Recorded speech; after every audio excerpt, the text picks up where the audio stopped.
Hey guys, let's go take a look at the saltwater fish tank.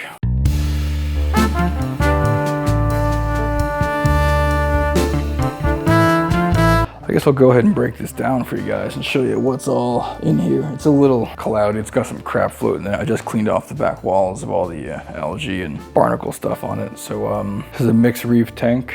We've got a Hawaiian yellow tang, box-faced rabbitfish in here, Tamini tang, 2 clownfish, 1 designer, 1 regular ocellaris, 2 anemones, 1 clownfish is in each one right now. Getting a little close up on this guy right here, see if he will poke his head out. 1 eternity later. He's actually right there. There he is. Yep. There's that one. And then you can zoom into this guy. The one over here. This is a devil's hand leather coral. It actually fell off last night, pretty sure due to this little Starry Night blenny. I don't know if you can see him. You might have to zoom in. He blends in very well. He's black. He is actually pretty dang big. So I just re-glued that back on the rock, so that's why that's gonna look like crap. You got a mushroom over here, maybe a redactus mushroom, I'm not entirely sure. But it had 2 babies. So if you look, there's a little mushroom below it and a little mushroom kind of above it on the right. If you can zoom into that or not. Yeah. Little mushroom up top, little mushroom on the bottom. I got 2 of those for free, so that's cool. This is a pipe organ coral. I got this at Reef-a-Palooza. So that's cool. What that sound was. It's actually been growing a lot. So we got that like a couple months ago. The chicken pecking at the door. Actually, I don't want him to crap on the slab. Go, get, you laying an egg here? Go, come on. Get. Go, go, go, go, go, go. Mushrooms, GSP, green star polyp. That's actually grown maybe double in size. I got 2 green mushrooms right there. A pink leather coral that actually kind of fell down. I have a blue hippo tang. He's hiding. A bunch of Duncans. But this guy had 2 heads. It now has, I think, 4 or 5 heads on it. That's like a 4-head Duncan, 3-head Duncan. It's just some kind of green-tipped Kenya tree. I forget what kind, but that's actually grown quite a bit. There's the maximum clam. He's doing good.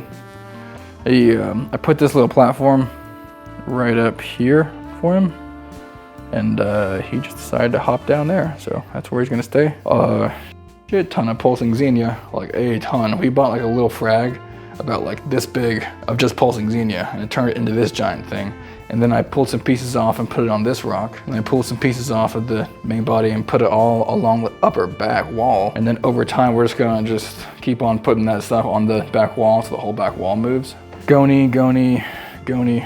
So those are all 3 are Gonipora, different kinds. This was Reef-a-Palooza. This Zoa was Reef-a-Palooza, along with the 2 in the back, the 2 Zoas in the back, the green, the orange, and then one of the bigger polyp pink ones that are kind of in the middle. In the middle that's grown the most, that was the first one that we actually put in the tank. Been there for maybe 6 months, and it's really starting to spread now. Over here we got a frog spawn coral, frog spawn here, frog spawn there. This is it's a mushroom, I forget what kind it is. I think redactus bubble mushroom. That's got 2 or 3 mouths on it, so it's gonna split at some point. So that's cool. We got an elegance coral. It's doing fairly well. It's got 4 mouths on it, so it'll split at some point.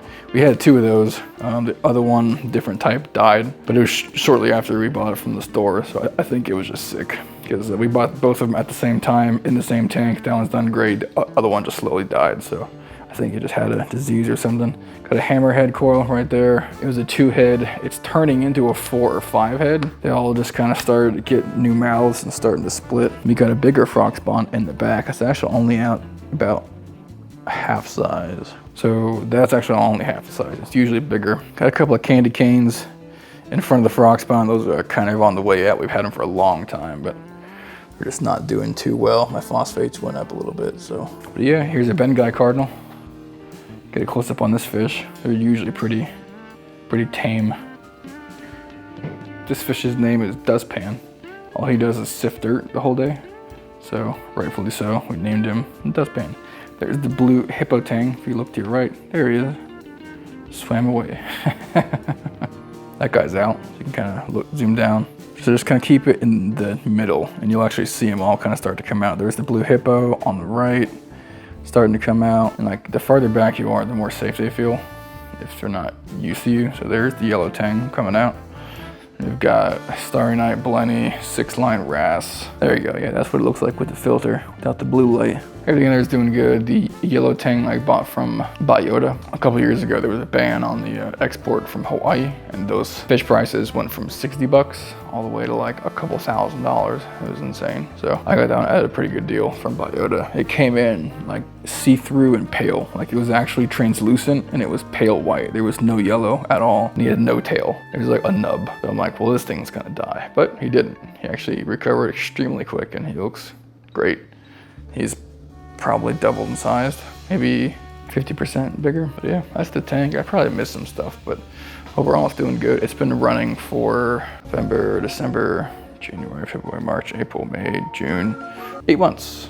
8 months, so pretty good. I haven't had any plagues, cyano, no diatoms. 2 Red Sea 90 lights. Got a lid from, I actually forget who made the lid. I think it's Kraken Reef made the lid. I can show you under here. So this is a Reef Mat 500 fleece roller. It'll automatically change itself to keep the water polished, which is nice. This is the display's 90 gallons, total it's 125, 25 gallon sump with a 13 gallon auto top off RODI water. So it'll auto top off the tank with fresh water by itself when it gets low in the sump. So this water level will actually stay the same consistently. I've got a protein skimmer. I think that's a 1200 Red Sea something 1200 protein skimmer. I've got a little pod hotel with a 3D printer for all the copepods that live, because I do have a Mandarin goby in here that only eats copepods, which typically you don't get those until your tank's like a year old, but I threw him in at like month 4 because I'm kind of impatient. But he's been doing great, so he's been getting fatter and fatter because I keep on dosing it with more copepods. But if you actually zoom in, which you're not gonna be able to see them, but they're swimming around all through there. Like if you just pick one little dot and just stare at it, it'll move. So those are all copepods. So that's cool. I've got a UV filter, which maybe you can see back there. The little thing with the blue cap on it. Yeah, right there. So that's a pretty big UV filter that kills all the bacteria that goes into it. Or I got a reef dose system. So it's dosing KH alkalinity every day, about 8.7 milliliters. Got Red Sea coral food, calcium, magnesium, and some trace elements are in my salt already. So this thing slides out. And so you can see all the pumps and controllers and whatnot. And this is a 13 gallon auto top off. So I just filled that up. Yeah, that's pretty much the system. A friend of mine's getting ready to start up his system any day now. Actually, that water level looks a little high in the back. So I'll open this up and tune that down a little bit. I enjoy it. A little magnet scraper, magnifying glass that moves if you want to get a closer look at a coral, which is awesome.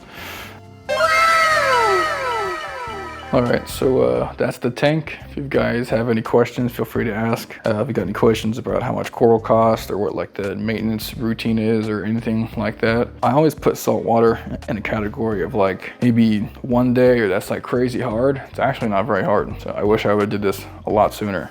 I did freshwater for probably 8, 9, 10 years prior, thinking that saltwater was crazy hard. Nowadays, it's actually not that bad with all the automation they have. I mean, it's not easy, but it's definitely not hard. It's like intermediate, but it's pretty dang cool. I love it. Yeah, that's it for the tank. Let me know if you guys have any questions, and talk to you guys later.